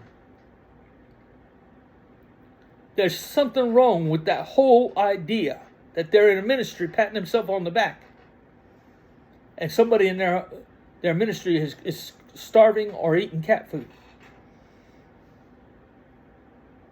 Like what they did to Preacher Eddie. A committee fired him for doing something that they should have done, addressed. Well, the first time he said it out of his mouth. He's the pastor. When he said, we need to fix the church roof, and they ignore him. He's the pastor of that church. They aren't. But it's backwards. The whole thing's backwards. Churches, committees, seminaries.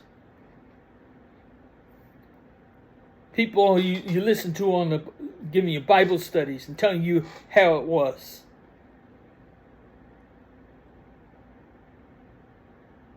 Are they going to ever figure it out that they could have been wrong? They could have been. It doesn't mean they need to quit their places and give up.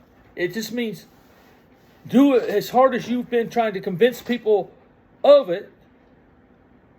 Work that hard for God.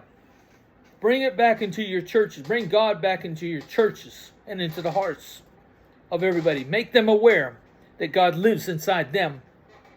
Each and every individual. And if there's one person starving in that congregation, by God, that pastor should be fasting. If they can't take them there, they should be fasting. Not eating breakfast, not eating lunch, not eating supper, or patting themselves on the back.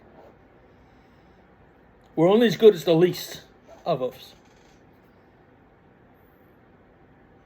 But the one that we let go is the one that God's paying attention to.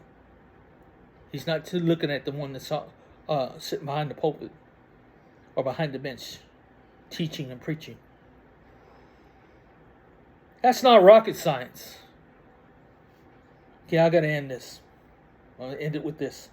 I'm going to take a second. I'm going to flip over a pad. I'm not going to be able to see what I'm showing you. I'm going to hope and pray you see it, and it comes out in this video. But this is my name and address on my laptop.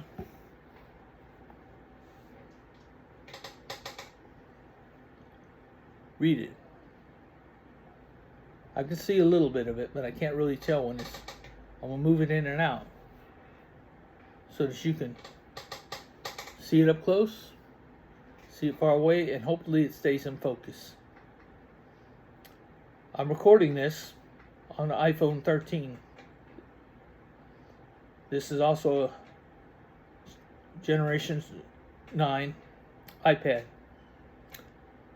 I would think they would have corrected this, but if you can read this message and you could see my book, my name, my address, join my ministry.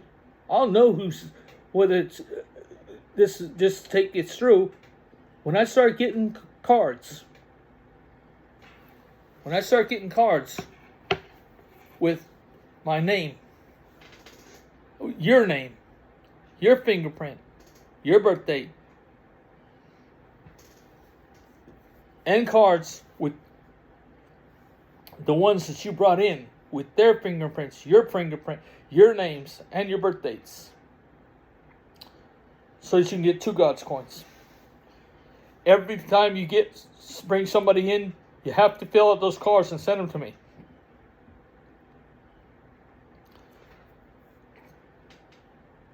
To issue the GODScoins to the right people, so they can't be stolen, they can't be taken, they can't be identified, and they can't be hacked.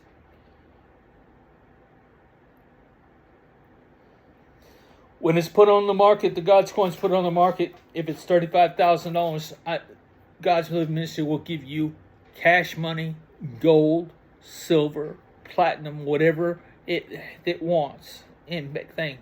Realize that everything is going to go down at that point.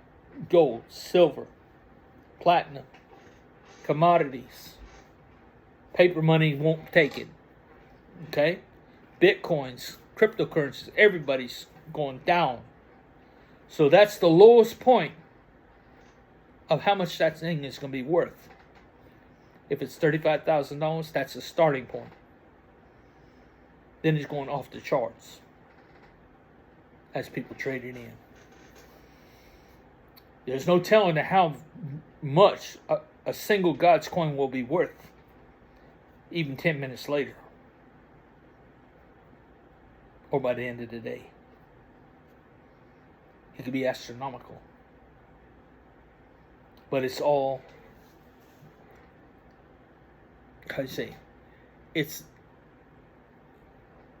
not relative, or it's all relative, because you can't save it. You have to invest it. You got to spend it. You got to create a thinking lab. You got to keep on working. Right? You have to you can't save it. The risk is that, like the burying of the talents. You think you can save it by burying the talent and save it in the ground? No, it's not going to work that way. Those talents will be given to somebody else that'll use it. They'll be time limited. At one point, they will become time limited. Use them or lose them. That's God's choice. He works it out. When He sees anybody saving, it's going to be like, okay, you got a very short time to get rid of it or lose it. Tell me this world won't grow. Tell me this world won't spend, won't have nice things. This is for everybody. God's figured out He's got a plan for the homeless. He's got a plan for all the criminals and their families. He's got a plan for the sick and the poor. We don't have to worry about none of them. They're going to get benefits that you're not part of it.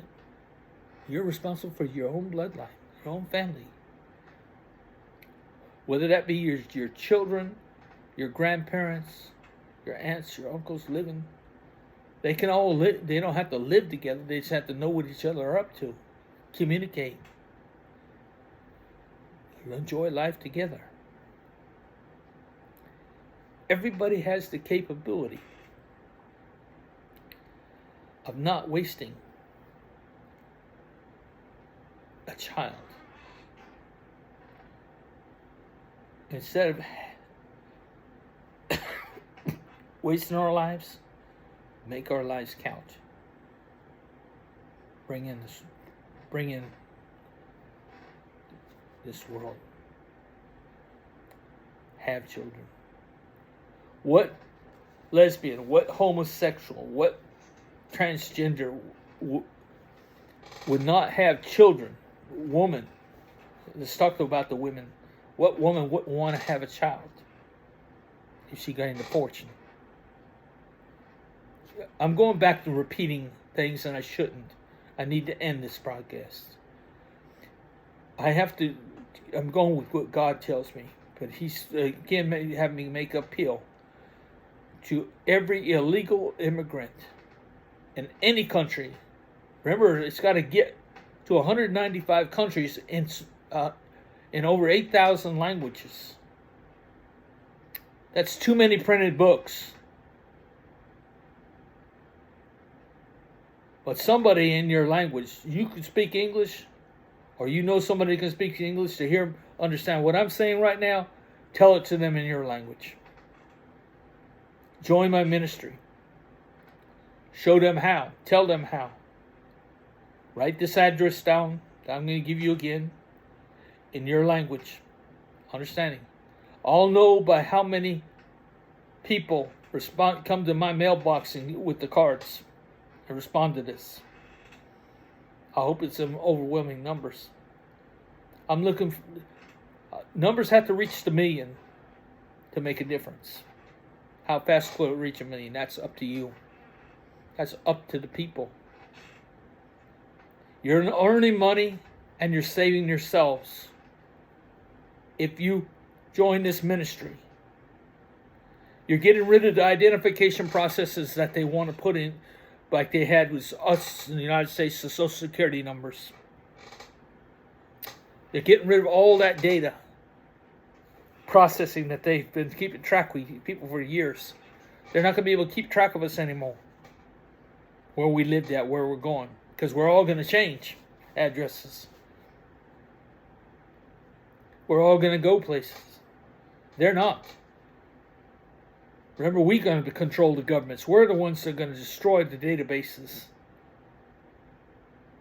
We're going to, everything they think they know, they're going to lose it.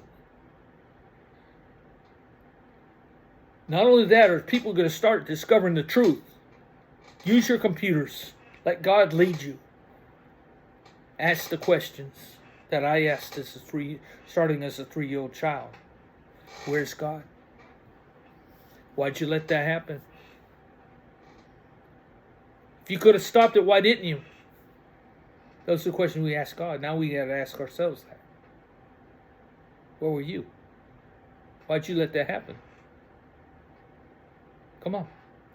God's not to blame. We're the ones with the hands and the feet and the mouth.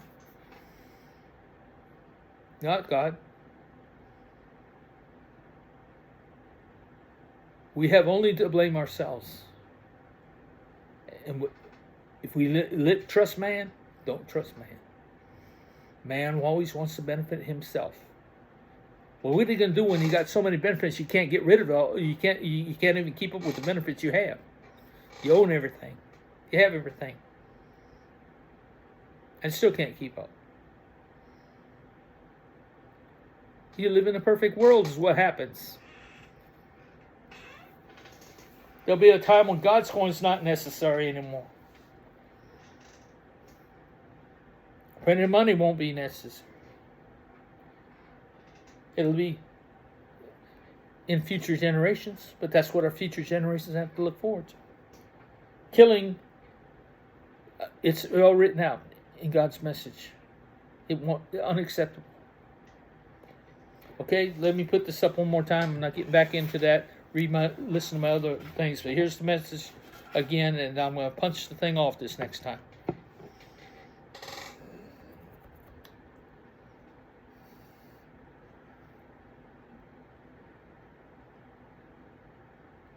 Send your cards to that address. Call me.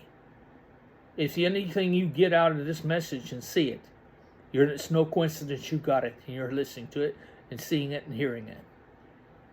Call me, write me, get through my website, get through to my email, any way you can.